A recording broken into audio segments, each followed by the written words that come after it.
Halo, Assalamualaikum warahmatullahi wabarakatuh. Kami dari kelompok 2 yang terdiri dari 3 orang.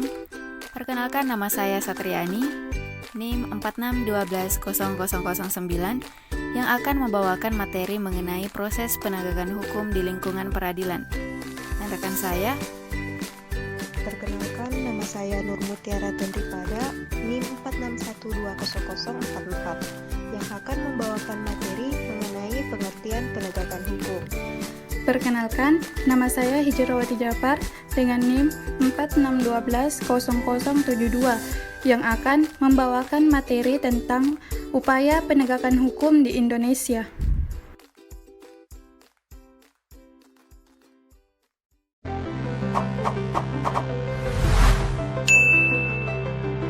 Berdasarkan Undang-Undang Dasar 1945, Indonesia termasuk negara hukum.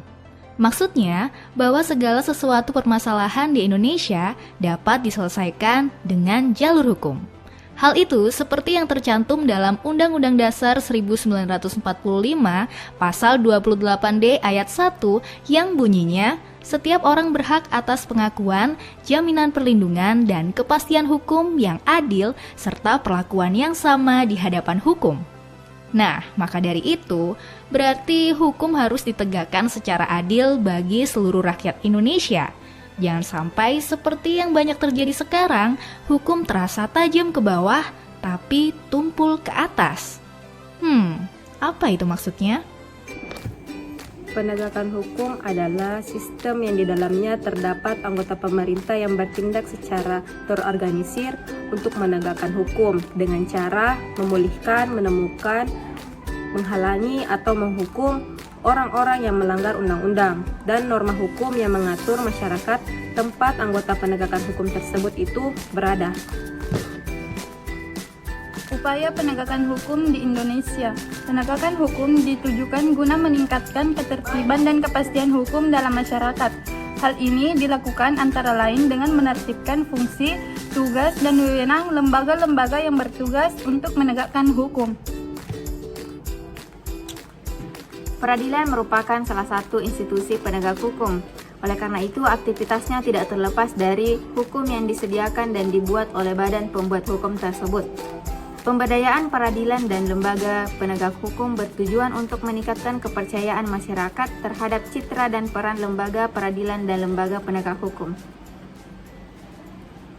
Setelah ditunggu-tunggu, Jaksa Penuntut Umum akhirnya memutar rekaman dari CCTV Cafe Olivia. Ya, rekaman tersebut berisi adegan detik-detik kematian Mirna Salihin usai meminum kopi Vietnam yang dipesan terdakwa Jessica Wongso. Jam yang tertera di atas 15.34.9. Ini siapa Anda kenal? Dari tayangan CCTV ini, Hani dan Mirna tampak memilih kopi dan juga roti serta kue di Cafe Olivier. Sebelum keduanya menghampiri Jessica yang lebih dulu memesan meja. Tak lama kemudian Mirna pun kejang-kejang dan dikerumuni pengunjung kafe. Mirna yang tidak sadarkan diri langsung dibopong oleh pegawai kafe dengan kursi roda. Tayangan CCTV yang diputar di persidangan memang tidak begitu jelas merekam aktivitas Jessica dan Mirna. Sebab selain jarak CCTV dengan lokasi mereka minum kopi cukup jauh dan kualitas gambar CCTV tersebut juga tidak begitu baik.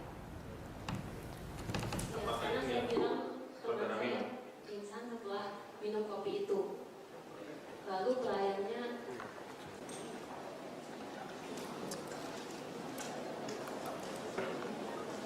Itu juga sudah tidak.